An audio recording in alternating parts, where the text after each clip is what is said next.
Let me go over there and see if I can catch it and then push it out while it's going on. Let's see. It should say live, but I don't see it. Oh, custom live. We are live. Hooray. Let me also press record. Great. Hey everyone. We are live with Stacy. Stacy just happens to be a therapist, also into tech, also very good at automation. One of my favorite things because automation makes me feel so much at ease. Automation makes me feel like I can do a lot more things. But Stacy is going to talk to us about stress, anxiety, and entrepreneurship. So, hey Stacy. Hey, how are you guys? We are good and glad to have you here. This is our last Event Innovator Insight Session of 2024, so we are lucky to have you. Please introduce yourself to the good people here. All right. One, thank you, Erica, for having me. Somewhere in my archive of places I've spoken in and stages I've been on is a show that you and I did forever ago. So it's really fun to be back and reconnect. So, everybody, my name's Stacy Braiuca. I am known as the Squirrel Wrangler because I guide humans to wrangle their inner squirrels so that they can live in peace and joy.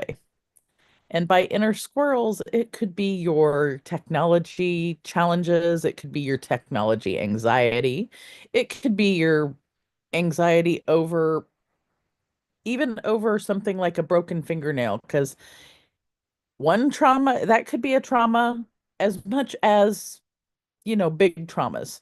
We all have all sorts of traumas and they can be little bitty ones and they can be big ones, but it really is how it feels to us.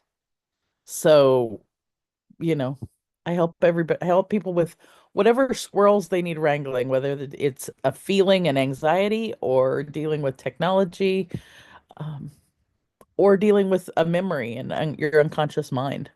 Those are my favorite things. You know, Stacey, every time you say squirrel wrangling, it makes me think of the movie Up and the dog Doug saying squirrel. Well, and I have a different philosophy on that.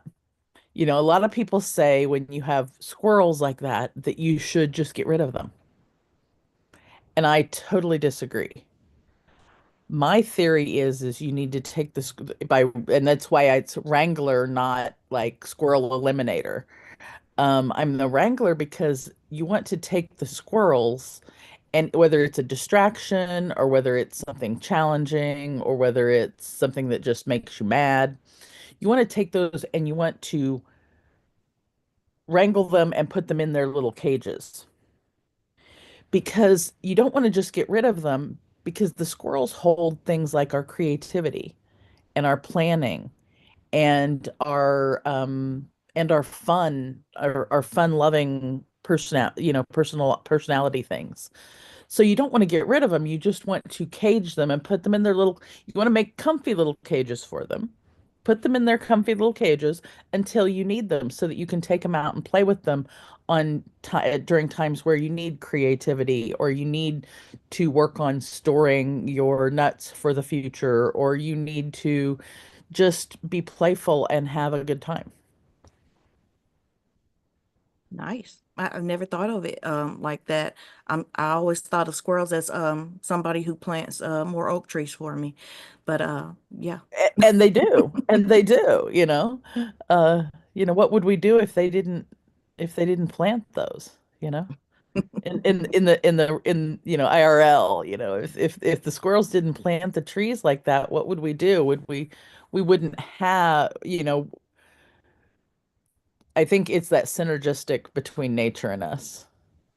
We wouldn't have the trees. So then if we didn't have the trees, we wouldn't have the CO2 being taken out of the air and we'd be in a worse place than we are now. So I really think that's a nice analogy. So Stacy, uh I know I'm taking up a lot of your time, but I want to before you get into it, I want to know how did you get into using tech to relieve anxiety and stress?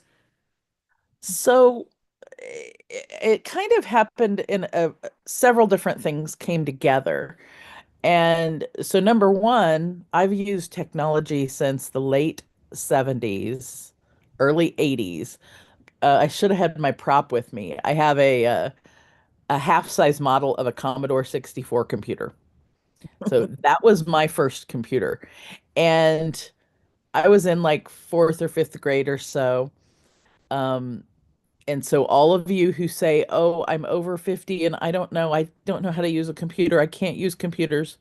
Um, I'm 5.6. I am Stacy version 5.6. You figure out the math. Um, but so those my first computers, and I was intending to be a computer programmer out of high school. That's what my original career intention was. Life happened, boys happened, and I ended up switching careers and ended up as a clinical social worker. And you would think that those things are way far apart from each other. But one programs a machine, like the one we're speaking through, and one programs the mind or helps reprogram the mind. And the programming is not necessarily that far off from each other. It's just two different kinds of machines. The difference is the machine that you program like this cannot program itself. But this one right here is actually able to program or reprogram itself. And so both of them fascinate me. Not that that necessarily answers your question entirely, but it's the basis. And one day I was at breakfast with my mentor, and she said to me, she said, "Stacy, you have got to learn to focus." Now, it wasn't that I had ADHD. It was that I have so many balls in the air at any one time. Her perspective was I needed to learn how to focus.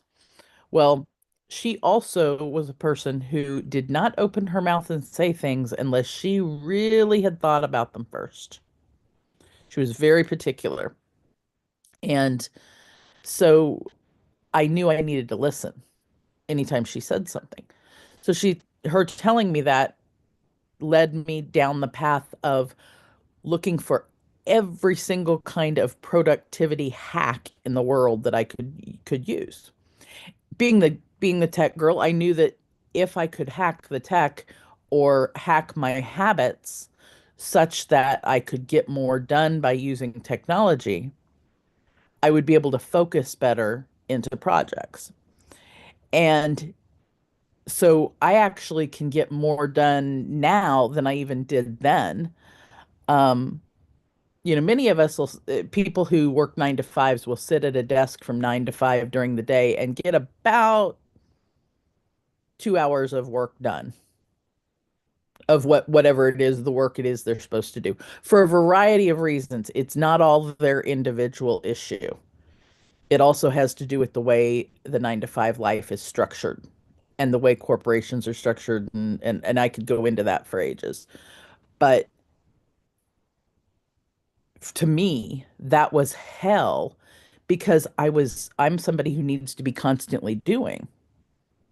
Now, doing and getting things done are two different things. So my mentor telling me that led me down the path to get more tech so I could actually get more things done, but also multiply it by my own actions. So my actions plus the tech actions, I could get even more done. Uh, and I continue those things to this day, and I teach people lots of hacks like that. Um, but it's kind of hard if you're afraid of the technology. So that also led me as a therapist to say, hey, wait a minute, I know what the technology's like, and I know what anxiety's like. Let me help people with both at the same time. Nice. Thank you for letting me interrupt you and getting that question in before we got No, started. and in all actuality, and I have two different books out, and the the first book I wrote is actually dedicated to my mentor. because basically the squirrel wrangler was born in that moment. She told me I needed to learn how to focus. I just didn't know it was the squirrel wrangler until a little bit later. But thankfully, before she passed away, um, I was able to impart those stories to her and let her and thank her for helping me birth the squirrel wrangler. So, All right. So your talk today is stress, anxiety, and entrepreneurship. yeah. So I wish I had like I could see more of an audience to tell, but I'm gonna be looking in the replay. So in the comments, I want people to say, let me know is as an entrepreneur, have you ever had stress? And type in, yes, I have had stress. Then as an entrepreneur, what is it you've done successfully or unsuccessfully to get rid of the stress? And actually, I guess you can see the chat that's going on. Erica, can you see that from your perspective? Or Yes. because I don't have my LinkedIn up. I did share this out to my LinkedIn, so hopefully people on my list are watching. Um, if you are, follow Erica and her stuff because you will find brilliance here. I gotta plug you a little bit. So let me know if you've ever had stress. Now, if you're watching this and you don't raise your hand, I'm going to call shenanigans because before the pandemic, so here's just a general number set. Before the pandemic, the reports said 75%, and this is a American centric number, I believe. 75% of American adults said that they had stress or anxiety at some point in their life. Now, my suspicion then was that that was a low number because not everybody reported what stress they had. Because my suspicion at that time, having been in the field for 20 some years at that point, was it's more like 99.9999%, if not 100. Because we have all had some form of stress or anxiety in our life. It's how we deal with it. Which is partly how we're taught to deal with it, how we're programmed to deal with it. It's partly circumstantial. It obviously has to do with resources, whether you have not enough resources or too many resources. And I think there's probably stress on either side of those. And we're all somewhere in that spectrum of not having enough or having too much of resources. Um, and obviously, not having enough resources definitely causes stress. I know what that one feels like. I'm not quite sure what the having too many resources feels like, but I'm also pretty sure that that causes its own kind of stress. Um, so we've all had stress and anxiety in our lives. Now, what the difference was is before the pandemic, we talked about stress and we talked about anxiety differently than we do now. One of what I would call the gifts of COVID is that we cracked a little bitty crack in the egg that was mental health stigma. So you know how when you have a little chicken get ready to pop out of an egg, it pecks its little beak and pits a little hole, and then eventually gets big enough where they break themselves out of the egg. Well, before the pandemic, I think there may have been a little bitty peck in the thing, but I think we've got a larger hole in that egg that is mental health stigma and the stigma of talking about I am anxious or I am depressed or I my mental wellness is not good or my mental wellness is good. We did not talk about mental wellness. For one, we didn't talk about it as wellness. We talked about it as a detriment and as a fault of the individual. Neither of those things are true. It is not a fault of the individual, nor is it a detriment. It's a challenge, absolutely. Um, it's challenges we have to live through, but it's not a fault of the person. It doesn't mean that they're broken or something's wrong with them. It means that they have a challenge they're dealing with at any given time.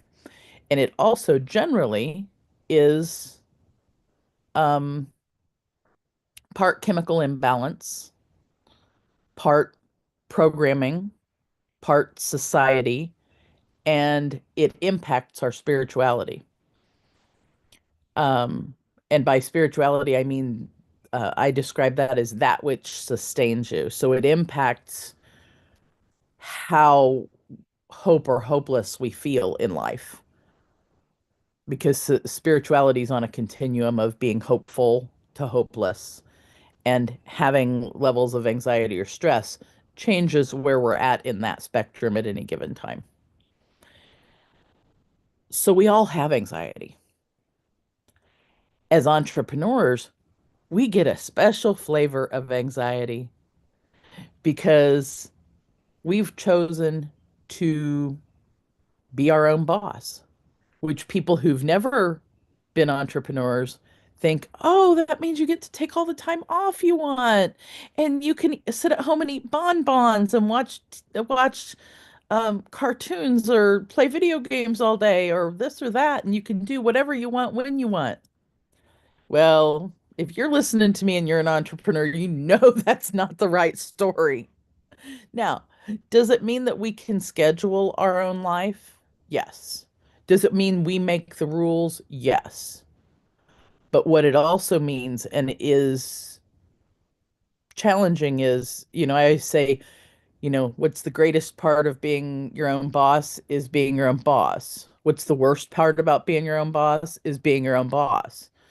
Because it can be, pre-pandemic, if you had a snow day, your boss would say, get your butt into work if you were in a 9 to 5 job. Pre-pandemic and even post-pandemic, if you've got a snow day and you're your own boss, your boss says, get your butt out of bed, you got to get some work done because nobody else is going to do it, and somebody's got to get out there and make the money. Somebody's got to find the clients. Somebody has to turn them into clients. Somebody has to do the work for the clients. Somebody has to, do all of the administrative paperwork and getting the web pages up and getting the funnels going and getting the videos done and doing online shows and all of whatever the things are that your business entails. And we all have different things that our businesses entails for sure. Your list may not look like that one. Um, but the fact of the matter is the buck stops with you. You have to be the one to either get it done or make sure it gets done.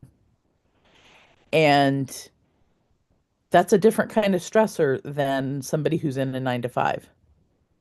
If you're in a 9 to 5, yeah, you've got to get up. Yeah, you've got to either leave the house or now you can, there's more work from home options. You've got to be there at whatever time the work starts. You've got to do the tasks that are assigned to you. And then you collect a paycheck and benefits and vacation days and sick days and healthcare insurance. And then yeah, you have to do your taxes at the end of the year, but this is how much income's in, this is how many deductions I have, and that's it. Very different than those of us who are our own boss because we have all of that. Plus, we have to figure out, how do we have vacation time? How do we have sick time? Well, that means we got to put money in the bank. We got to save stuff up. We've got to save, that's where the squirrels come in, and we've got to save our acorns for later.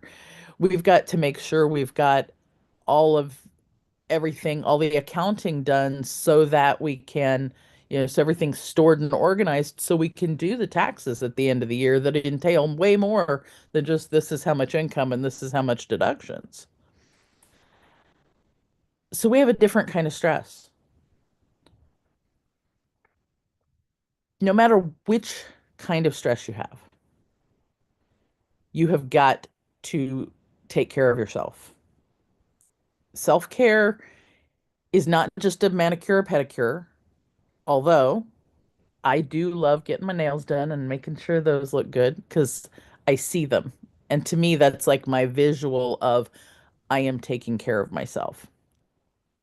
But it could self-care could just be having your favorite cup of whatever in the morning, taking an extra couple minutes to make that into a special cup of coffee or something instead of maybe going to Starbucks making your own. It could be going to Starbucks and getting one.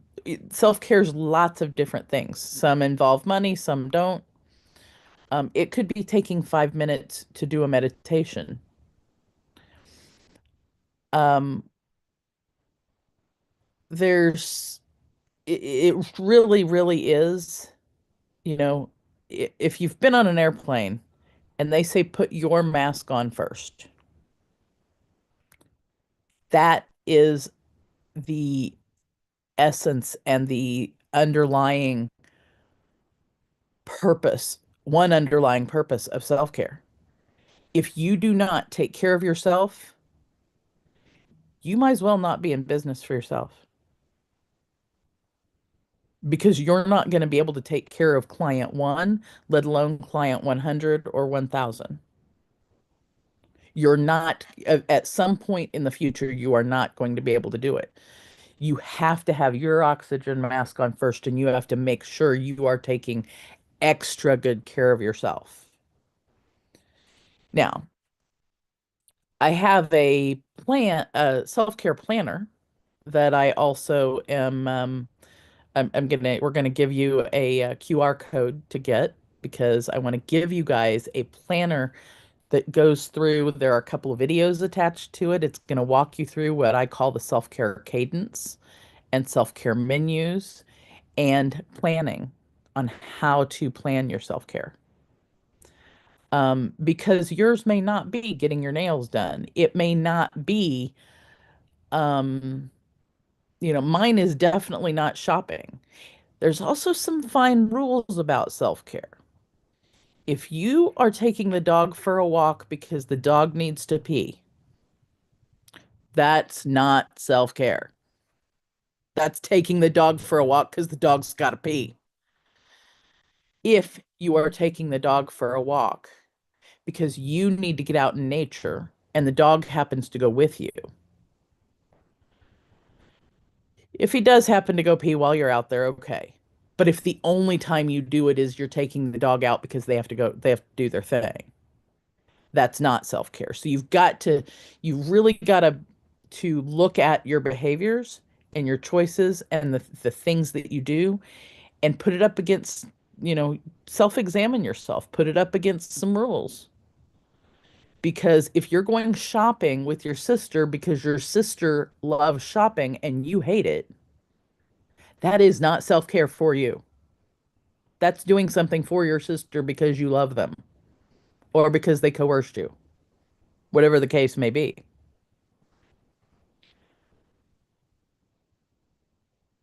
Going shopping or going to get a pedicure with your mom because you want to spend time together, that is self-care. Going because they want you to go because they want to do that, or them going with you because you want to go, that's not necessarily self-care. So you really have to look um, at the different things, um, and examine. Really, I think my bottom line on it tends to be, and this isn't in the planner, um, when I examine an activity for myself of is it self-care, is it not self-care? What I ask myself is this activity bringing me joy? Is it filling my soul up? Is it giving me peace? Is it filling the cup up? I had a mentor one time walked me through a really cool example. And so if you take a pitcher of water and you take a styrofoam cup and a bowl Great big bowl. That styrofoam cup, and you fill that cup with water. What happens when the water gets to the top of the cup? It overflows, and it overflows into the bowl, right? What happens when you take a pencil and you poke a hole in that styrofoam cup, and another hole, and another hole, and another hole? Those holes are your stress. Now, take that pitcher and fill that cup of water, and what happens to the water? It starts going out the holes. And guess where the water goes then? It doesn't go in the bowl. It goes all over the place and makes a mess. That bowl represents the rest of the world and what you can or cannot give to it. The cup is you. The holes are stress, and the water is your self-care. In order to really have decent self-care, you've got to make sure the first thing you've got to do is patch those holes up so that when you fill and the more you do self-care, the more those holes get patched up. Then when you pour the water in, it can go to the top and then fall out into the rest of the world. That visual was so impactful to me when she told me it brought home what I already knew as a clinician and a practitioner, what I already knew.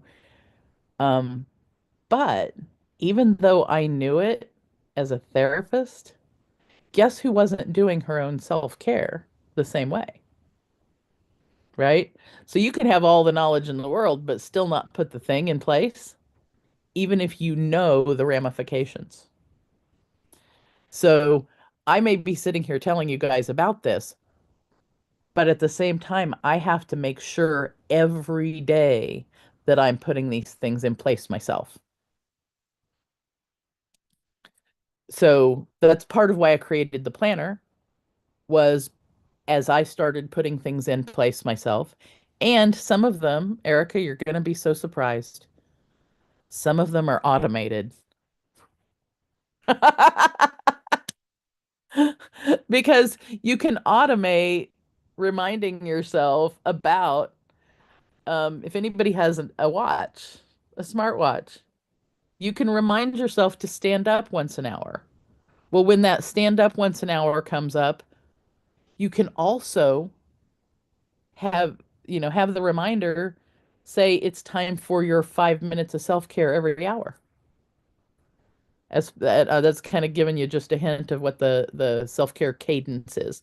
The cadence is the minimum amount of self-care we need each day, each month, each week, each hour, each day, each week, each month, and each year. And it's the minimums. So, um, I have that planner, I think, or we're probably going to show it. Are we going to show it on the screen or put it back? I think it might let me put it back in the chat. Yes. I just put it back in the chat and we can put it in the comments of the show so that people can find it. That if you scan that QR code, you'll be able to get that free self-care planner. And then you will get probably a couple emails from me because I'd like to offer people an anxiety busting session because beyond self-care, we also need to learn various ways to get rid of that anxiety and stress. Um, and that's one of the things I do with people is I can walk them through getting rid of something that they're anxious about. Let me rephrase that. Things that are within their control that they are anxious about. If so, the farther something is outside of your control, the harder it is to get rid of the anxiety, but it is still possible. So, um, I would love to hear what questions people have. Hold on, Stacy. Everybody Oh, don't get to have privilege to be a part of the question and answer session. So if you are watching oh, a live stream, that's just too bad. If you're on Zoom, you get to hang out with Stacy a little bit more. aha. Okay. So I will put Stacy's QR code and her photo in the social media. But everybody else that's here, you get it right now. Everybody else, you gotta wait a little bit. But if you want to see more brilliant people like Stacy, if you want to meet more brilliant people like Stacy, I want you to join the Virtual Summiteers peer group. And how you do that, find me on LinkedIn. Tell me that you want to join the Virtual Summiteers peer group, and I can get you in. I can get you an application, maybe an interview, but I can try to get you in. But other than that, we're going to stop this live stream. And everybody else that's here with us, you can turn on your cameras and let everybody know that you're here. So let me stop this live stream and we'll get this